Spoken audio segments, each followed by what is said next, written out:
वो कहावत तो आपने सुनी है ना कि जब लोमड़ी को अंगूर नहीं मिलते हैं तो लोमड़ी ये कहना शुरू कर देती है कि अरे अंगूर तो खट्टे हैं। ऐसा ही कुछ हाल इस वक्त नेतन्याहू और ट्रंप का हो चुका है। क्या है पूरा मामला, मिडिल ईस्ट में इस वक्त जंग के हालात कैसे हैं, सारी चीजें बहुत आसान भाषा में आपके सामने रखेंगे। चैनल पर पहली बार आकर हमारी वीडियो देख रहे हैं, सब्सक्राइब नहीं किया है, सब्सक्राइब करके हमारे साथ जुड़ सकते हैं। क्या अभी भी जंग जारी है, क्या अभी भी ईरान की तरफ से हमले किए जा रहे हैं, सारी बातें इस वीडियो में आपके सामने रखने वाले हैं। सबसे बड़ी खबर आपको बता देते हैं कि स्ट्रेट ऑफ हॉर्मुज के ऊपर अमेरिका का एक अपाचे हेलीकॉप्टर क्रैश हो गया है। अमेरिकी सेना का एक AH-64 अपाचे हेलीकॉप्टर, काफी महंगा और काफी खतरनाक ये हेलीकॉप्टर माना जाता है, स्ट्रेट ऑफ हॉर्मुज के ऊपर यह क्रैश हुआ। मीडिया रिपोर्ट्स के मुताबिक इस हेलीकॉप्टर पर अमेरिकी सेना के जो चालक दल थे, 2 लोग इस पर मौजूद थे, दोनों को बचा लिया गया है। अमेरिकी सेना का यह अपाचे हेलीकॉप्टर किस वजह से क्रैश हुआ है, इसकी जानकारी अभी सामने नहीं आई है। अमेरिकी सेना का Apache helicopter straight of Hormuz के ऊपर उड़ रहा था, वहीं पर वो क्रैश हो चुका है। यह घटना कल की है। ऐसा भी अंदाजा लगाया जा रहा है कि हो सकता है कि इसके पीछे ईरान का हाथ हो। ईरान ने अमेरिका के अपाचे हेलीकॉप्टर के ऊपर कोई हमला किया हो, जिसके बाद हेलीकॉप्टर क्रैश होकर स्ट्रेट ऑफ हॉर्मुज में गिरा, लेकिन अमेरिकी नौसेना ने दोनों चालक दलों को बचा लिया है। फिलहाल ईरान और इजराइल ने 24 घंटे में एक दूसरे के ऊपर बहुत सारे हमले किए। ईरान ने हमले किए, उसके बाद पलटकर इजराइल ने भी कुछ हमले ईरान के ऊपर किए, लेकिन ईरान ने ज्यादा बैलिस्टिक मिसाइलें इजराइल के ऊपर दागी। फिलहाल बड़ी खबर यह है कि हमले रोके जा चुके हैं।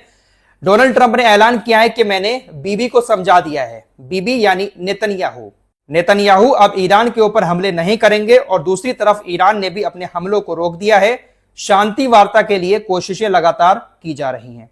इजराइल को ऐसा लग रहा था कि हम ईरान के ऊपर हमले करेंगे तो ईरान डर जाएगा। अमेरिका के साथ मिलकर इजराइल ये कोशिश कर रहा था कि एक बार फिर से ईरान के इंफ्रास्ट्रक्चर को नुकसान पहुंचाया जाए, तेल के भंडारों को, गैस के भंडारों को तबाह करके ईरान को डराया जाए, लेकिन ईरान डरा नहीं। ईरान ने तगड़ा पलटवार किया और लगातार ईरान यही धमकी दे रहा था कि इससे भी ज्यादा खतरनाक पलटवार आपके ऊपर होगा। अब इजरायली और अमेरिकी मीडिया की तरफ से इन दोनों नेताओं को लेकर किस तरह की बातें दुनिया के सामने रखी जा रही हैं, आइए आपको बता देते हैं।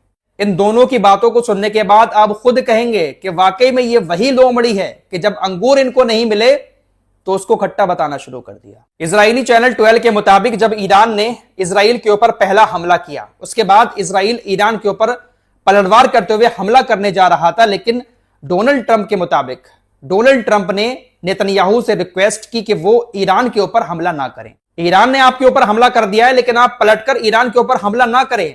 ट्रंप ने यह रिक्वेस्ट की नेतन्याहू से, लेकिन नेतन्याहू ने डोनाल्ड ट्रंप की बात नहीं मानी। नेतन्याहू ने अमेरिका के बिना ही ईरान के ऊपर हमला कर दिया, और हमला करने के काफी देर के बाद इसकी इंफॉर्मेशन अमेरिका को दी गई। अब जब नेतन्याहू ने ट्रंप की बात नहीं मानी और इजराइल ने ईरान के ऊपर हमला कर दिया, तो दुनिया में ट्रंप की बेइज्जती होना शुरू हो गई कि नेतन्याहू तो अब ट्रंप की बात भी नहीं मान रहा है। तो ट्रंप ने अपने आप को बचाने के लिए किस तरह का बयान दिया। ट्रंप कहते हैं कि देखिए, इजराइल तो बहुत बड़ा हमला करने जा रहा था ईरान के ऊपर, मैंने रिक्वेस्ट की, मैंने दबाव डाला, तो मेरे दबाव की वजह से नेतन्याहू ने हमले का दायरा थोड़ा सा कम कर दिया, छोटा हमला किया, वरना इजराइल तो बहुत बड़ा ईरान के ऊपर हमला करने के लिए आगे बढ़ रहा था, मैंने उस हमले को थोड़ा छोटा करवा दिया। इस वक्त डोनाल्ड ट्रंप की हालत ऐसी हो चुकी है कि ना तो इसकी कोई बात मान रहा है और ना ही दुनिया इसको अब सीरियस ले रही है। जो आ रहा है पेलकर चला जा रहा है। ईरान ने इजराइल के ऊपर हमला कर दिया, इजराइल ने ईरान के ऊपर ट्रंप की बात ना मानते हुए हमला कर दिया। उसके बाद ईरान की तरफ से बहुत सारे हमले कल दिन भर इजराइल के ऊपर किए जाते रहे। खबरें ऐसी भी आई कि सऊदी अरब के ऊपर भी कुछ हमले हुए थे। सऊदी अरब के सरकार की तरफ से बताया गया कि यमन से कुछ मिसाइलें हमारी तरफ आई थी, लेकिन हमने सबको इंटरसेप्ट कर लिया। कल पूरा दिन ईरान की सेना एक्टिव रही और लगातार इजराइल के ऊपर मिसाइलें दागती रही। अब आगे क्या हुआ, मीडिया ने बताया कि डोनाल्ड ट्रंप ने कल कई बार नेतन्याहू को फोन किया। नेतन्याहू ने ट्रंप की बात ना मानते हुए ईरान के ऊपर हमला कर दिया। उसके बाद फिर ट्रंप ने नेतन्याहू को फोन किया। बाकायदा मीडिया में यह बात चल रही है, इजरायली और अमेरिकी मीडिया के हवाले से यह खबरें बता रहा हूं। ट्रंप ने दोबारा से फोन किया और कहा कि चलिए अब जो हो गया सो हो गया, लेकिन तुरंत अपने हमलों को अब बंद कर दो, अब आगे ईरान के ऊपर हमला मत करो, वरना हम आपको अकेला छोड़ देंगे। मीडिया रिपोर्ट्स के मुताबिक डोनाल्ड ट्रंप ने जब ज्यादा प्रेशर नेतन्याहू के ऊपर डाला और साथ छोड़ने की जब धमकी दी, तो तमाम जो लड़ाकू विमान थे वो वापस लौट आए और इजराइल ने अपने हमलों को बंद कर दिया। ऐसा भी कहा जा रहा है कि हो सकता है कि जो अरबी देशों की सरकारें हैं उन्होंने ट्रंप के ऊपर प्रेशर डाला हो कि तुरंत इजराइल से हमले बंद करवा दो, वरना अच्छा नहीं होगा।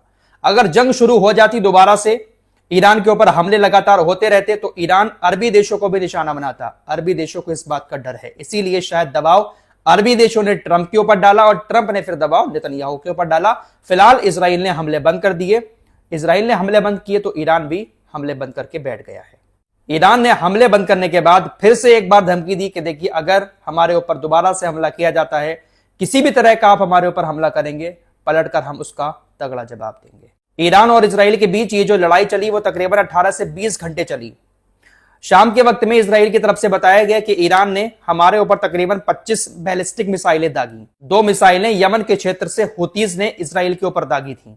इजरायली सेना ने बताया कि हमारे ऊपर जो मिसाइलें दागी गई ईरान और यमन की तरफ से, उन मिसाइलों को रोकने में अमेरिका ने भी हमारा साथ दिया। कुछ मिसाइलों को अमेरिका ने भी रोका और अमेरिका हमारे साथ मिलकर इन हमलों में भी काम कर रहा था।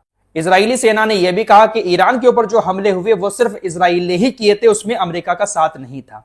हम एक लंबे युद्ध की तैयारी करके बैठे हुए हैं, अगर ईरान लंबा युद्ध करता है तो हम भी उसके लिए तैयार हैं। फिलहाल ऐसी खबर भी आ रही है कि अमेरिका ने ईरान की एक भी मिसाइल को इंटरसेप्ट करने की कोशिश नहीं की।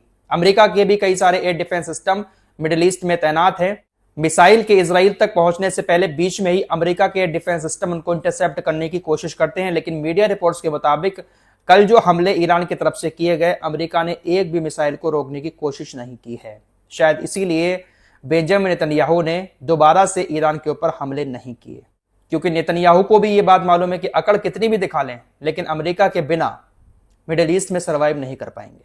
फिलहाल इस वक्त का लेटेस्ट अपडेट ये है कि 24 घंटे के अंदर जो जंग हुई थी वो अब पूरी तरह से बंद हो चुकी है। अगर इजराइल या अमेरिका की तरफ से कोई भी हमला ईरान के ऊपर किया जाता है तो ईरान पलटवार करने के लिए तैयार है। ट्रंप की तरफ से कहा जा रहा है कि लगातार समझौते की कोशिशें जारी हैं। बीच में जो देश पड़े हुए हैं अमेरिका और ईरान के मैसेज को इधर उधर कर रहे हैं और बहुत जल्द हो सकता है कि समझौता हो जाए, लेकिन समझौते के आसार नजर आ नहीं रहे हैं। इस रिपोर्ट में इतना ही। कुछ और खबरों के साथ फिर हाजिर होंगे। अपना ख्याल रखिएगा। अल्लाह हाफिज।